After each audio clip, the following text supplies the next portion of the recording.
Alright, so today we're going to talk about type 1 and type 2 errors. A type 1 error occurs when the null hypothesis is true,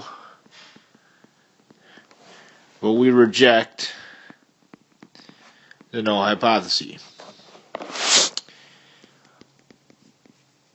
The other error, the type 2 error, is when the alternate hypothesis is true and we fail to reject. So these are the two different situations.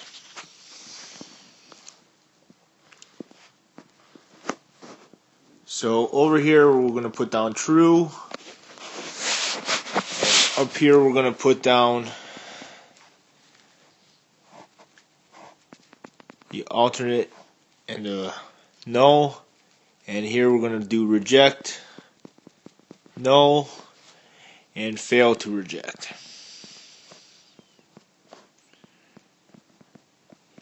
And when we do this, if we have that's true and we fail to reject, this is a good thing. If we have H some not true and we reject, here's my type 1. If I have the alternate and I reject, that's what I want. And if the alternate's true, this is where I have the type 2. Now, when we do this, the probability of making a type 1 is always going to be alpha if we make that error.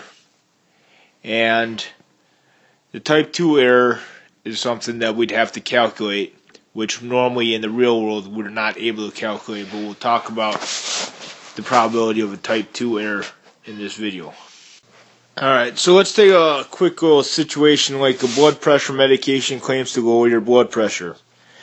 So you're going to have a null hypothesis where the mean is equal to 0, and the alternate hypothesis is the mean is less than 0. Having said that, we're do the mean equals mu equals the new BP minus the old BP average. So when I do this, I'm not going to do the whole hypothesis test because we don't have data. I'm going to do the type 1 and type 2 error. The type 1 error, let's say the alpha is 0.05. Type 1 error is if the medication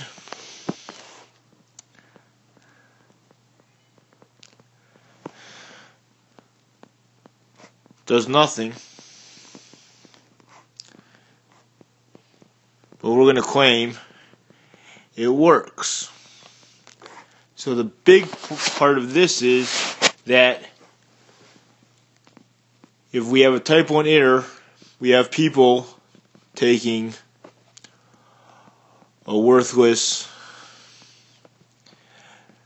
medication. And so we don't want that. The type 2 error is the medication works,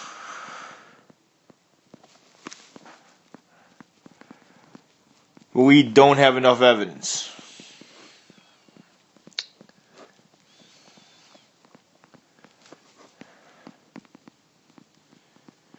Which means people would not be taking a medication that actually could help.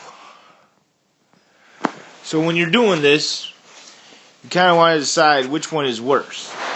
People taking worthless medication or people not getting the help that they need.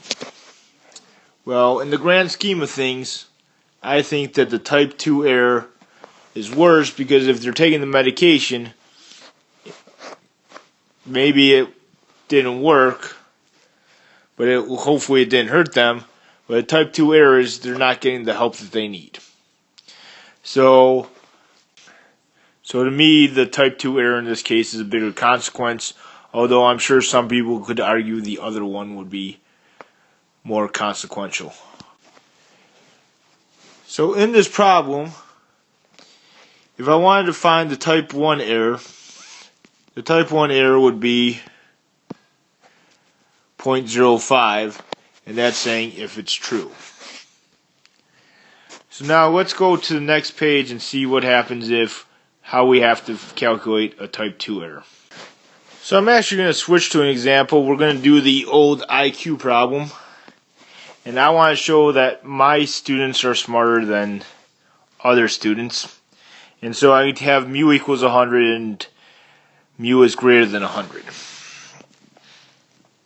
So in this, we've got a standard deviation of 15 and n equals 35, and the mu equals 105, which means that this is the actual population averaged.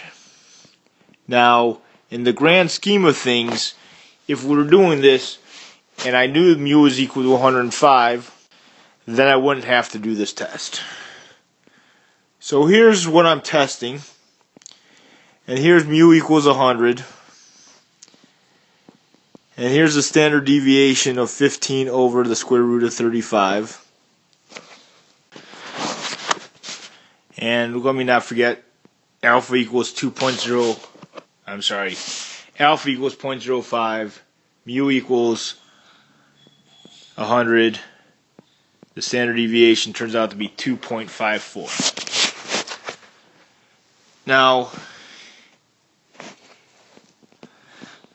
I'm going to refer to this next one as the restriction barrier.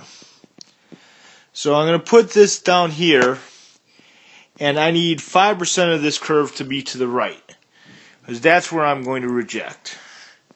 So to find out where I'm going to reject, I'm going to do inverse norm 0.95, comma, my mean is 100, and my standard deviation is 15 divided by the square root of 35. And so my rejection is at 104.17. Alright, so I'm going to erase this part up here, although the 2.54 is going to come in handy. So now I'm going to draw another curve, and in actuality the mu is equal to 105, and the standard deviation is still equal to 2.54. Now anything below this 104.17 is where I would fail to reject. So this point over here, anything over here I'm going to fail to reject. However, I was supposed to reject. So I need to find out how much this is, and that will tell me how big my type 2 error is. So this will be a normal CDF from negative big number to 104.7 with a mean of 100 and a standard deviation of 15 divided by the square root of 35. And so the answer turns out to be 0.453. And that's the chances of incorrectly failing to reject. We will do a whole lot more of these type 2 errors on the next video, but I just wanted to show you one here, and then we'll talk about it more in depth tomorrow.